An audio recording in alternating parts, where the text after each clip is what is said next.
Hello gang, it's Azseth. I'm going to do a video that's kind of a response to a gentleman. I'm assuming a gentleman. Hopefully I'm not misgendering you. You're not a pansexual unicorn. But a gentleman who just has the screen name Dennis. He made a couple comments on several of my videos. And I thought, instead of just replying here and there with these specific things, I'd address this in a video.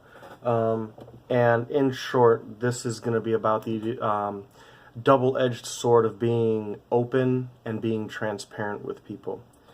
Again, I want to preface this with two things. I may say the word intimate here. Now, to some people, there's different contexts of the word intimate. When I'm using that in this video, I'm specifically going to be talking about something on a personal level. I believe these videos are intimate. I believe the moments that you share with someone in a completely non-sexual way, where you're opening up to them, bonding, and all that, those are intimate moments. So I want to put that out there, because there's a lot of people are put off or made awkward by that word. If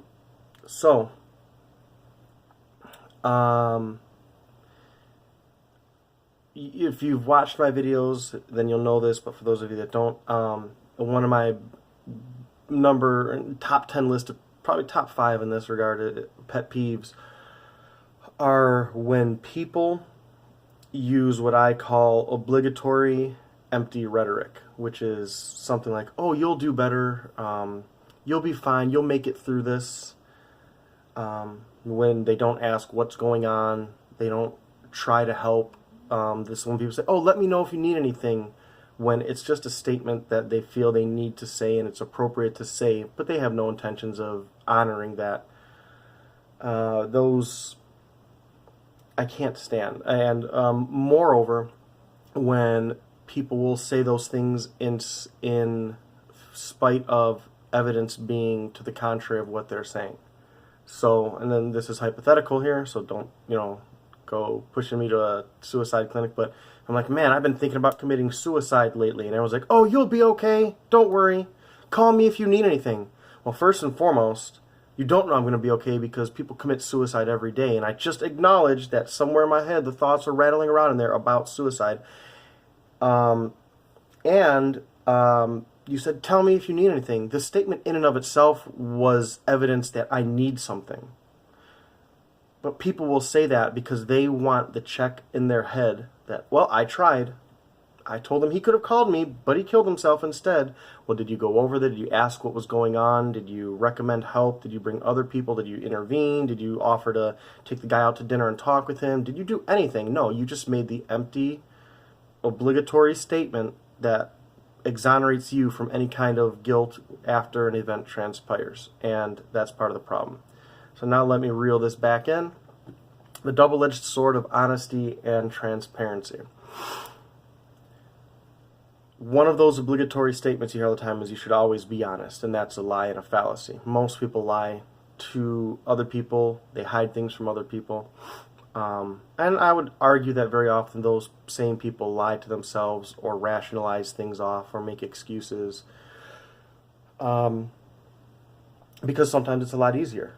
I use the anecdote very often that the nail that sticks out gets hammered down, and what that alludes to is conformity is king. Conformity is comfortable, and the moment that you start to put yourself out there, the more attraction, snags you hit, the more attention you garner, the more focus you get, and a lot of that's not positive because people want conformity.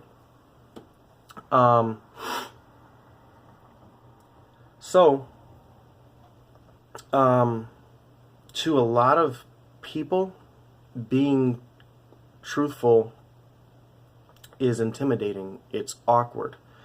Now, and I'm not just saying like walking up, for example, and saying, I have a rash on my butt, or, I haven't had I don't know, I can no longer get an erection, or just, any stuff like that. You don't just go and announce at a dinner table. But, me for an example, and actually I mentioned this briefly in my response to Colin Kaepernick and ABL's video, where a lot of the things I stand for put me at odds with a lot of people, and I have a choice to make. I'm slightly on the right side. I'm fiercely anti-left. I voted for Donald Trump. I support immigration. Again, if you don't know this, check out my channel. I'm severely anti-feminist, at least in regards of feminism today and third wave feminism. I'm not very traditional. I'm not anti-religion, but I'm very critical of religion. And I believe things like women and men are not equal. I believe that equality of outcome is a complete fallacy, and the best that you can hope for excuse me, is equality of opportunity, and everything at that plays itself out. Now, those things put me at odds with a lot of people. They don't want to hear it. They want to hear what they're told in school. They want to hear what makes it easy. They don't want to have the conversations. More importantly, they don't want to have their mental positions, their perspectives challenged. Because, tying this into other videos, talking about ego. People have a tendency to view being wrong as a blow to their ego instead of an opportunity to grow as a person. I've been wrong several times. I've changed perspectives on things. I've altered, maybe slightly, not totally, my perspectives on things. And I'll continue to do that. But a lot of people won't, because their ego. They don't want to be wrong. It's hard to admit they were wrong. They have to tell all these people they were wrong. They'd have to sit there and question, well, how long have I gone through my life thinking this when I shouldn't have? Well, who cares? You're here today. The past is the past. You learn from it. You don't dwell in it. You don't, root yourself there. You try to pull yourself forward. And a lot of people don't. So, there's... I've always been very honest and upfront, but in ways that were a lot more tolerable to people, I think. And now when you start to question a lot of the moral fabrics that society in general holds, the reactions are very negative. I mentioned in other videos, in a way I'm glad I don't have to work. It sucks being 100% disabled veteran.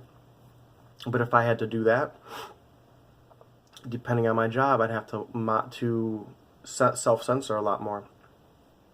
And worries that one of my bosses may, or an employee, or someone who knows someone who knows someone who knows the someone at the company, may see something I like and take offense to it. Well, I don't care.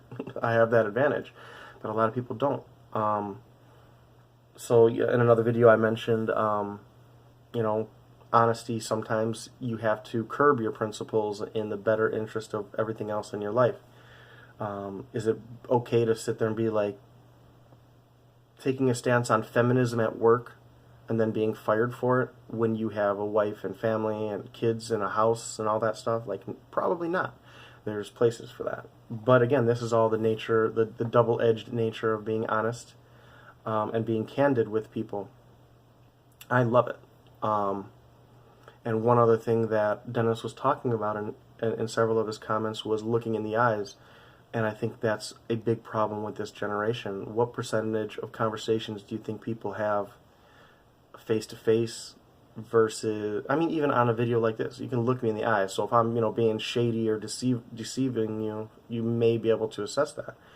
But for the most part, people can see realness in face, in the eyes, and in mannerisms, and I think that's super important.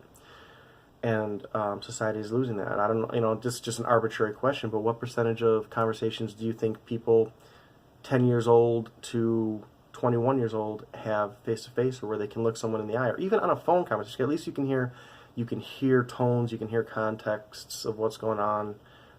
You get a little more feel for the emotion involved.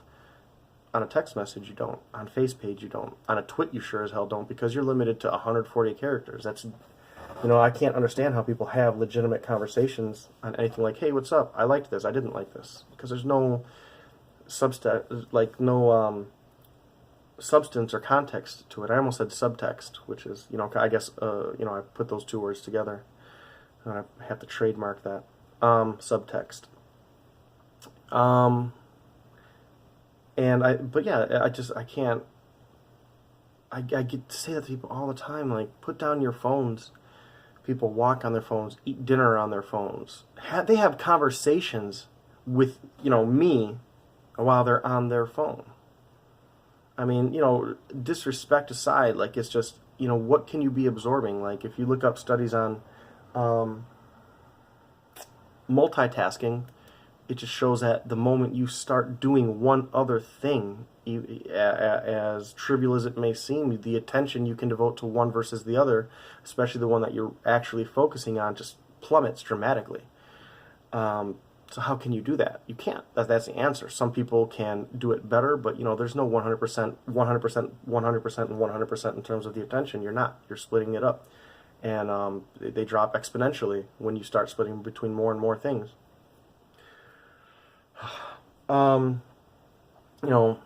Family and friends, again, they're around a lot less. They don't talk to me about things. I post my videos on Face page, and no one will check them. No one comments on them. And it doesn't bother me in an ego sense. I just know if anyone posted anything, I was like, hey, check this out, read this, I would do it, because that's, I guess that's just the kind of person I am. If it's a 20-minute video, when I have 20 minutes, I would do it, or I'd read it then and I'd respond. But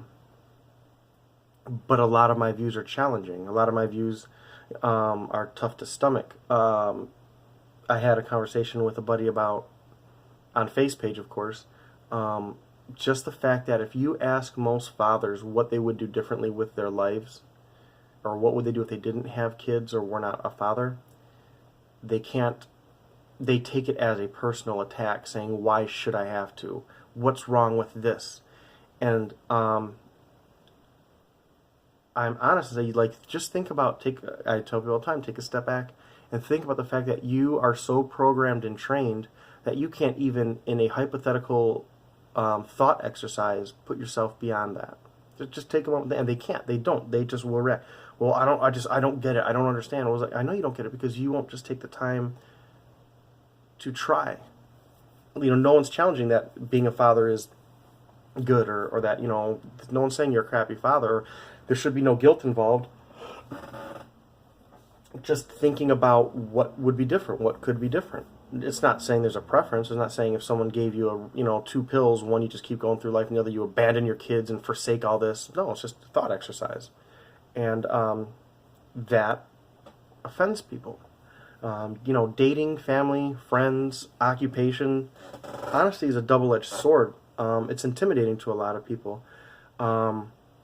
Partially because I just don't think a lot of people aren't used to it, but I honestly do believe that a lot of people, the two other aspects are, a lot of people don't take the time to challenge themselves, to challenge their beliefs, and grow as a person. And the other one is that just people will take offense to it. They take it as you calling them out. If you ask why do you believe this? And again, you could just, I do it all the time. I have to preface this so many times to people. If I ask you why, I'm not challenging you. To me, I am always more curious why you are at point A, not what point you're at.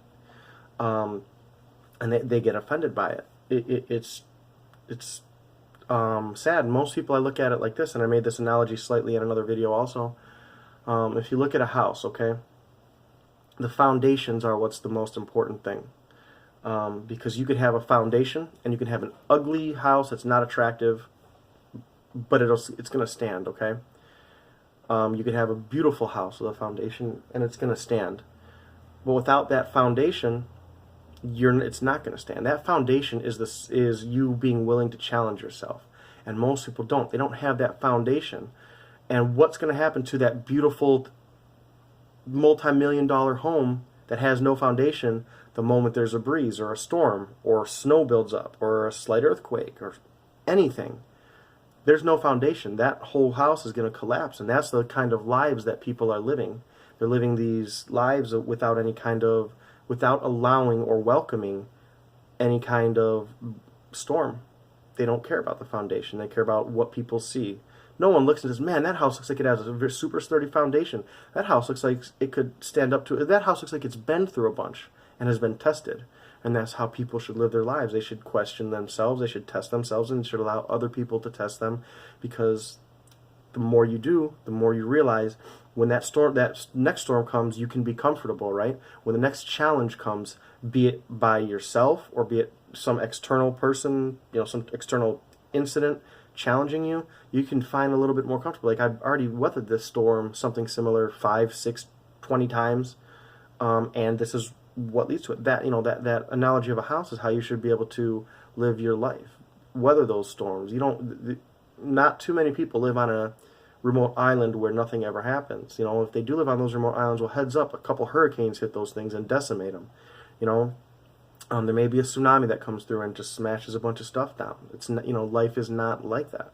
So build that foundation, and build that foundation by letting yourself be challenged. I digressed a whole lot. This is kind of amazing how far I ended up from where I thought I would go with this video. But I did address the major points. I was trying to keep this under 15. Well, now I'm going to try to keep it under 20. But just take a minute and think about and I'll say this personally. This is me. I don't ever have too many qualms talking about anything. There are some things I won't talk about in front of certain people. Like, I won't talk about, sex in front of children. I won't in public talk about things that are maybe inflammatory, just because I don't think it's in my best interest or other people's best interest. I don't fire for effect. I don't just try to see I don't want to get a reaction from these people. That's not me. And but even times when people will ask me a question and then they get the answer, they are taken aback by it. It's just this phenomenon that I've danced that dance plenty of times. Like, is it worth it? And not worth it, I guess, but maybe, for lack of better terms. But is it worth it to be open and honest with people, when I believe that in doing so, you push away a lot more people than you bring in. And one other thing, and this is a thing that is a byproduct of it. It's unfortunate, but it is what it is. I call it like indirect call-outs. When I was dealing with my issues with suicide and depression, I'd make a Facebook post and I'd be like, it's amazing that people know my wife just left. They know I'm dealing with depression, and they know my mom just died of cancer. And ironically, no one has called me for the past 2 or 3 weeks. Now, I'm being honest. And people take offense to that. My belief is, I don't care if you take offense to that, because there's one of two scenarios here. That applies to you, and you probably, if you're offended by it, then that's because you should take offense to it. The other one is that, you did call me and that doesn't apply to you. So, like, you should either take offense or not, but it's not my fault for being honest. I'm not saying it to hurt someone, but similarly, if someone says, Seth, you're just too open, I'm not going to be like, how dare you, I'm shocked and appalled that you would say that. If someone says, Seth, you're too assertive, I'm not going to act appalled. Like, that is what it is. I'm not going to, now if someone calls me a pedophile or a racist, that, that's cause for a debate, because I'm not. But I'm not going to be offended by even by someone saying, you know what, Seth, you're just super rough around the edges. Sometimes you're hard to talk to. Sometimes I feel like it's easier not to, because I know, and I've had this conversation. People say, I can't talk to you because you can't have small talk. If I talk for you to more than 5 minutes, it evolves into something else. So I don't take offense to that. That's the truth. Why would I take offense to that? But people, when you're honest and they don't expect it or welcome it or embrace it, they do take offense to it. And instead of taking offense in a positive way, it's like, wow, I did that to him. He has been alone for the past X amount of time with X amount of circumstances. They will blame me for bringing it up.